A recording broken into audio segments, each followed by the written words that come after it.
الصلوات پڑھیں. اللہم صلی علی محمد وعلی محمد. بسم اللہ الرحمن الرحیم. یا ایھا الذین آمنوا استعینوا بالصبر والصلاۃ. خداوند تعالیٰ کا اپنے پاک کلام میں ارشاد ہوتا ہے، اے ایمان والو صبر اور نماز سے مدد حاصل کرو، ان اللہ مع الصابرین. یعنی انسان کو کتنی بڑی مشکل پیش نہ آئے، کتنا مشکل میں پڑا ہوا ہو، اگر وہ صبر اور نماز سے کام لے تو اس کی مشکل حل ہو سکتی ہے.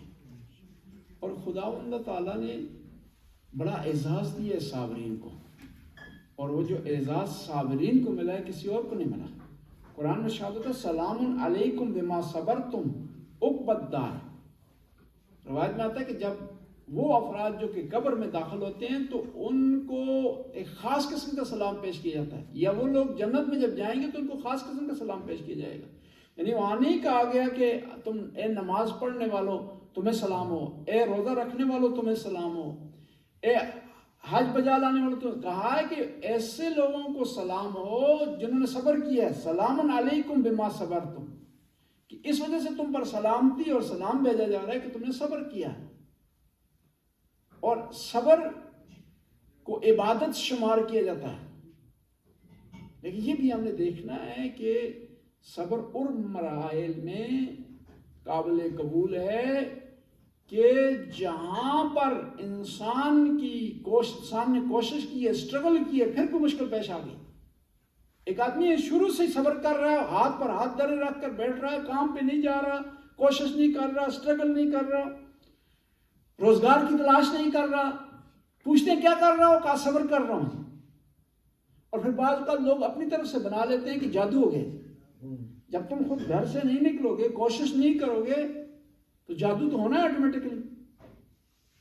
گھر سے باہر نکلیں گے، کوشش کریں گے، اپنے آپ کو مشکلات میں ڈالیں گے، پھر اس کے بعد اگر کسی نتیجے پر نہیں پہنچتے تو پھر صبر کرنا ہے. اور بعض اوقات لوگ غلطی خود کرتے ہیں اور پھر غلطی کی سزا ملتی ہے اور اس پر فوراً کہہ دیتے ہیں کہ مشکلات انبیاء کے لیے بھی آئی ہیں. نہیں، مشکلات انبیاء کے لیے آئی ہیں خدا کی طرف سے. جو مشکلات خود ہم نے بنائی ہوئی ہیں وہ مشکلات اس کا اگر خمیازہ ہم بھگت رہے ہیں تو وہاں صبر معنی نہیں رکھتا. کام نہیں کریں گے، اسٹرگل نہیں کریں گے، کوشش نہیں کریں گے تو پھر مشکلات آئیں گی. تو یہ مشکلات خود ہماری بنائی ہوئی ہیں، وہاں اجر نہیں ملے گا. میں عراق میں گیا تو وہاں پر ایک مومن پاکستان سے آیا ہوا تھا تو اوور سٹے ہو گئے. تو اوور سٹے ہوا تو عراقیوں نے پکڑ کے جیل میں ڈال دیا.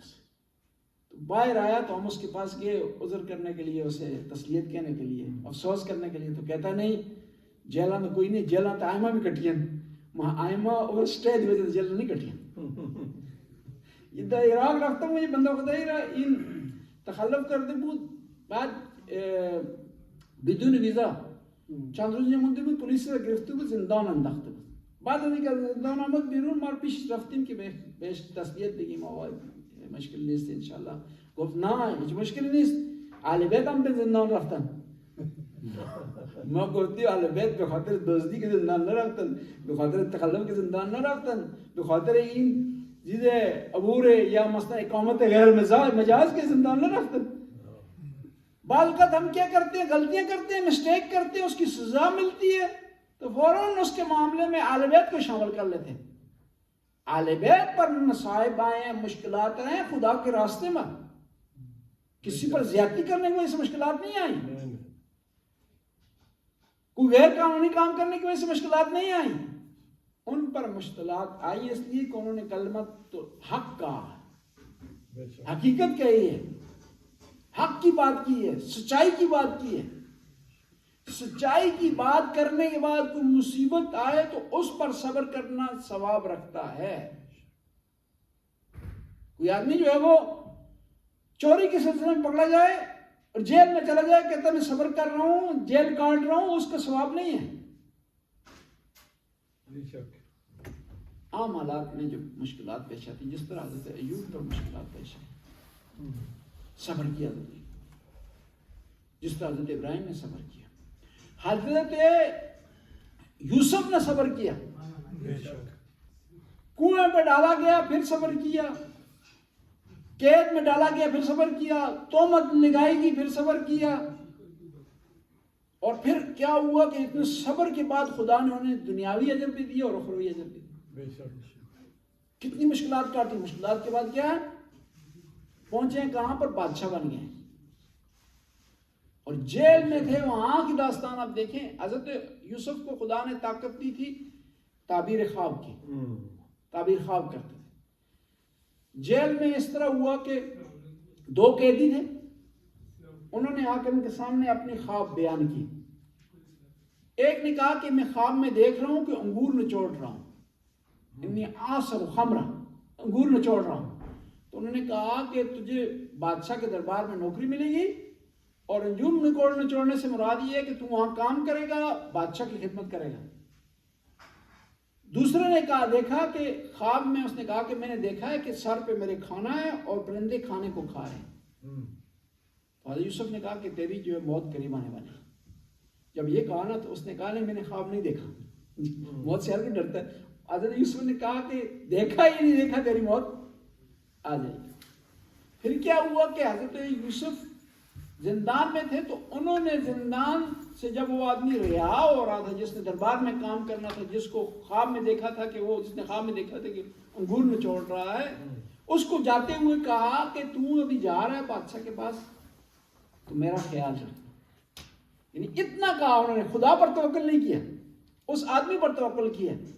تو کہتے ہیں کہ یہ آدمی زندان سے گیا بادشاہ کے پاس، بھول گیا وہاں پر جا کر کے، بھول گیا کہ یوسف ہی تھا زندان میں، اس نے کہا تھا، اس نے تعبیر کی تھی۔ اور اسی اثناء میں کیا ہوا کہ بادشاہ کو خواب دکھائی دیا،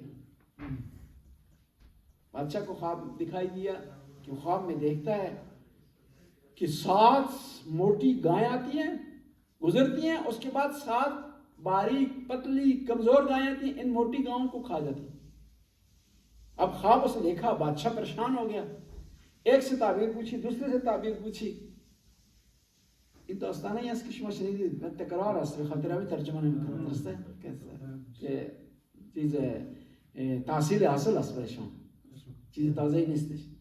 ان کو میں نے کہا کہ ترجمہ اس لیے نہیں کر لے، آپ کے لیے یہ درس سنانے والی بات ہے، ہم طالب علم ہیں، صحیح، آپ کو پتہ ہے ان چیزوں کا۔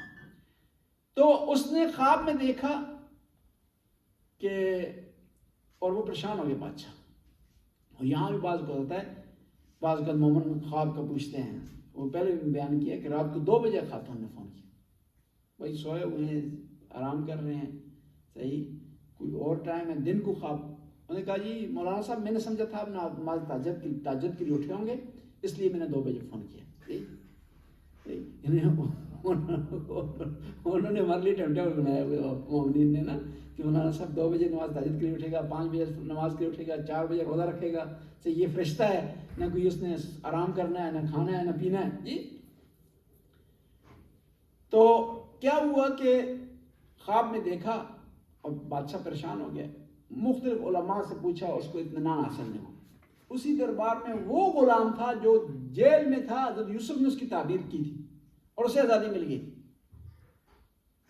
تو کیا ہوا کہ اس نے کہا کہ بادشاہ کو کہ ایک آدمی ہے جو تیرے خواب کی تعبیر کر سکتا ہے۔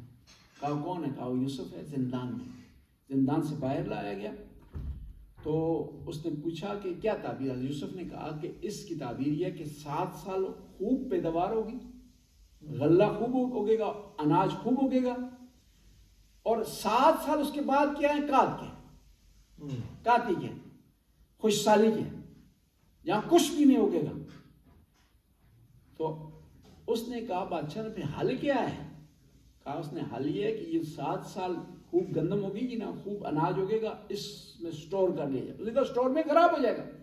حضرت یوسف نے کہا کہ یہ گندم کے اس کو بھٹے سمیت جو ہے سٹور کیا جائے، پھر خراب نہیں ہوگا، یعنی اس کا جو سٹا ہوتا ہے اس سمیت، اس کی بالی سمیت اسے جو ہے وہ کیا جائے، ریزرو کیا جائے، پھر خراب نہیں ہوگا۔ کہا یہ کام تم ہی کر سکتے ہو، تمہیں ہم وزیر خوراک بنا دیں۔ حضرت یوسف وزیر خوراک بن گئے۔ یعنی وہ یوسف دیکھیں کہاں کنویں میں بھائیوں نے پھینکا، پھر بازار میں بکے، بازار میں بکنے کے بعد تہمت لگی، جیل میں چلے گئے، اب وزیر خوراک بن گئے۔ اب وہ کات پورے علاقے میں آ گیا. اب کیا ہوا کہ حضرت یوسف وزیر خوراک ہیں, خود حضرت یعقوب کے بیٹوں کو بھی ضرورت پڑی. ان کو پتہ چلا کہ فلاں علاقے میں ایک جو ہے وزیر خوراک ہے, اس کے پاس سٹور ہے, اس سے لائی جا سکتی گندم. کہتے ہیں کہ وہ بھائی, وہی بھائی آئے حضرت یوسف کے پاس. کیا حضرت یوسف نے کیا کیا؟ صبر کیا. وہی بھائی جو مخالف تھے, جو قتل کرنے پر تیار تھے, جو کنویں میں پھینکنے جنہوں نے پھینکا تھا, وہی بھائی مجبور ہو گیا حضرت یوسف کے سامنے آ گئے. یعنی انسان جب خدا کے راستے میں صبر کرے نا, تحمل کرے, برداشت کرے, تو کیا خدا بندہ تعالیٰ ان لوگوں کو جھکا دیتا ہے اس کے سامنے جو اس کی مخالفت ہے. آئے, گندم لے گئے. پھر دوسری دفعہ آئے تو حضرت یوسف علیہ السلام نے اپنا جو سگے بھائی تھا بنیامین تھا, اس کی پہچان لی. اس کو پہچان لیا. اب ان کو بتا نہیں سکتے تھے کہ میں تمہارا بھائی ہوں, اس کو میرے پاس چھوڑ دو. کیا کیا ایک بہانے سے اپنے بھائی کو روک لیا, بنیامین کو.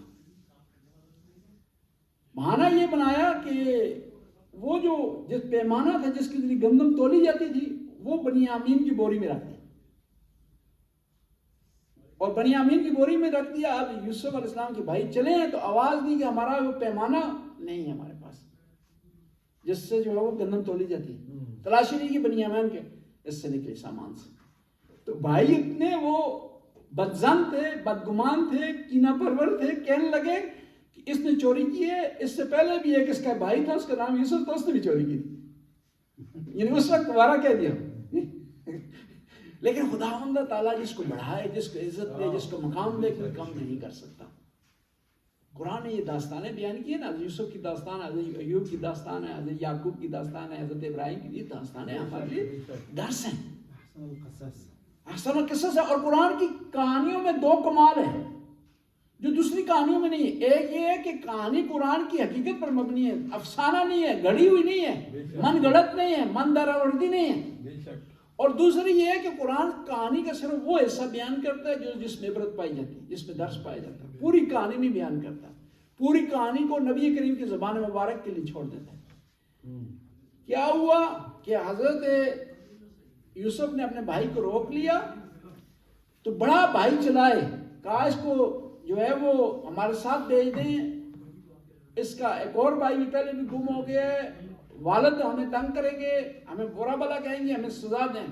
حضرت یعقوب نے بنیامین کو روک لیا. اور پھر اس کی آگے داستان ہے کہ اگلی دفعہ جب آئے تو ان کو پتہ چلا کہ والد گرامی اپنے بیٹے کی جدائی میں اتنا روئے کہ اب یضت عیناہ من الحزن, کہ ان کی آنکھیں رو رو کے سفید ہو گئی ہیں. حضرت یوسف نے اپنی قمیض بھیجی ان کے لیے, پیران بھیجی کہ جب آنکھوں پر لگائے گی کہ ان کی بینائی آ گئی. اور یہاں سے ہم کہتے ہیں کہ تبرک کرنا اولیاء اللہ کے ساتھ یہ انبیاء کی سنت ہے, یہ شرک نہیں ہے کہ ہم اس کو کہیں شرک, کیونکہ شرک ہوتا تو اللہ کے نبی یوسف نہ کرتے, شرک ہوتا تو اللہ کے نبی یعقوب نہ کرتے. بس صبر انسان کو منزل تک پہنچا دیتا ہے. امام علیہ السلام ارشاد فرماتے ہیں, معصوم, ابھی میں یاد نہیں کون سے معصوم سے, معصوم کا قول ابھی میں یاد نہیں, کیونکہ اگر نام لوں اگر اس معصوم سے نہ ہو تو روزے کا مسئلہ ہو جاتا ہے. بڑی مشکل سے رکھا ہے, بیماری کی حالت میں رکھا ہے, یہ نہ ہو کہ آخر میں روزہ خراب ہو جائے گی. کہتے ہیں علامت الصابر فی الثلاث, صابر کی جو ہے وہ 3 علامتیں ہیں صابر کی. جس کا نام صابر وہ نہیں مراد, یعنی صبر کرنے والا مراد ہے. یہ شیخ صابر نہیں, محمد صابر نہیں مراد. اولوان لا یکسل, پہلی علامت صابر کی کہ سستی نہیں کرتا. بس صابر میں اور سست میں فرق ہے. جو آدمی رضائل لے کر اوڑا ہوا ہے, گھر سے باہر نہیں نکل رہا, پیسے کمانے کی کوشش نہیں کر رہا, رزق کمانے کی تقدو نہیں کر رہا, وہ کہ میں صابر ہوں, وہ صابر نہیں, وہ سستی نہیں کرتا. والثانی ان لا یفجر, دوسرا یہ ہے کہ وہ فسق و فجور سے کام نہیں لیتا, فسق و فجور سے نہیں کام لیتا. یہ نہ ہو کہ یہ گھر میں بیٹھا ہوا کام بھی نہیں کر رہا اور پھر بدزبانی بھی کر رہا. صابر آدمی ایسا نہیں کام کرتا. والثالث ان لا یکشو من ربی یشکو من ربی, وہ اپنے پروردگار کا شکوہ نہیں کرتا. بعض کو لوگ ہوتے ہیں خود کوشش نہیں کرتے، اسٹرگل نہیں کرتے، اور جب نہیں ملتا تو کہتے ہیں خدا نے نہیں دیا، خدا نے ہماری قسمت ایسی کی ہوئی ہے، خدا نے بس رزق ہم سے چھین لیا، خدا نے رزق بند کیا ہوا ہے۔ گھر سے خود نہیں نکلتے، کوشش خود نہیں کرتے، اسٹرگل خود نہیں کرتے۔ بس صابر کی علامتیں، ایک سستی نہیں کرتا، فسق و فجور سے کام نہیں لیتا، اور تیسرا یہ ہے کہ وہ شکوہ نہیں کرتا، خدا کی بارگاہ میں شکایت نہیں کرتا۔ لِأَنَّهُ إِذَا كَسِلَ فَقَدْ ضَيَّ الْحَقَّ۔ صلوات پڑھنا۔ اللہم صلی علی محمد وَإِذَا كَسِلَ، جب وہ کسلان کرے گا، سستی کرے گا، تنبلی کرے گا، کیا وہ حق کو ضائع کر رہا، بس وہ صابر نہیں ہو سکتا سست آدمی۔ وَإِذَا فَجَرَ لَمْ يُوَدِّ الشُّكْرَ، اور جب فسق و فجور سے کام لے گا تو وہ شکر نہیں کر رہا۔ اور صابر کیا ہوتا ہے؟ صابر ہوتا ہی ہے وہ جسے شاکر بھی کہا جاتا ہے، خود صبر میں شکر پایا جاتا ہے۔ وَإِذَا شَكَا مِن رَبِّ عَزَّ وَجَلَّ، اور جب وہ اللہ کی بارگاہ میں شکایت کرے گا، شکوہ کرے گا، فقط عصاؤ، تو وہ عصیان کر رہا ہے، اور صابر عصیان نہیں کر سکتا۔ خداوند تعالیٰ کی بارگاہ میں عرض کرتے ہیں، خدایا ہمیں صبر کرنے کی توفیق عطا فرما۔ یا اللہ وہ بندے جو تیرے صابر رہے ہیں ان کی سیرت پر چلنے کی توفیق عطا فرما۔ یا اللہ رمضان کا مہینہ ہے، رحمتوں اور برکتوں کا مہینہ ہے، برکتیں اور رحمتیں حاصل کرنے کی توفیق عطا فرما۔ یا اللہ اس مہینے میں استغفار کرنے کی توفیق عطا فرما، اس مہینے میں عبادت کرنے کی توفیق عطا فرما، قرآن کی تلاوت کرنے کی توفیق عطا فرما۔ یا اللہ جو مومنین اور مومنات یہاں افطاری کا انتظام کرتے ہیں، اسٹرگل کرتے ہیں، کوشش کرتے ہیں اس کے لیے، یا اللہ ان کی توفیقات میں اضافہ فرما، ان کے رزق میں وسعت عطا فرما، ان کی اولاد کو نیک اور صالح بنا، ان کی مرحومین کی مغفرت فرما۔ یا اللہ ہمارے قاری صاحب یہاں تشریف فرما ہے، یا اللہ روزانہ قرآن کی تلاوت کرتے ہیں، یا اللہ سعادت حاصل کرتے ہیں، ہمیں بھی سعادت کا موقع فراہم کرتے ہیں، ان کی توفیقات میں اضافہ فرما، ان کی دلی حاجت پوری فرما، حاضرین کی توفیقات میں اضافہ فرما۔ یا اللہ تو غفور رحیم ہے، اس مہینے کی راتوں کو یا اللہ عبادت کرنے کی توفیق عطا فرما، ان کو صحیح معنوں میں روزہ رکھنے کی توفیق عطا فرما۔ ربنا آتنا فی الدنیا حسنہ وفی الآخرۃ حسنہ وقنا عذاب النار۔ اللہم صلی علی محمد۔ صلی علی محمد۔ کیا ٹائم ہے؟ ایک منٹ اذان دیکھیں۔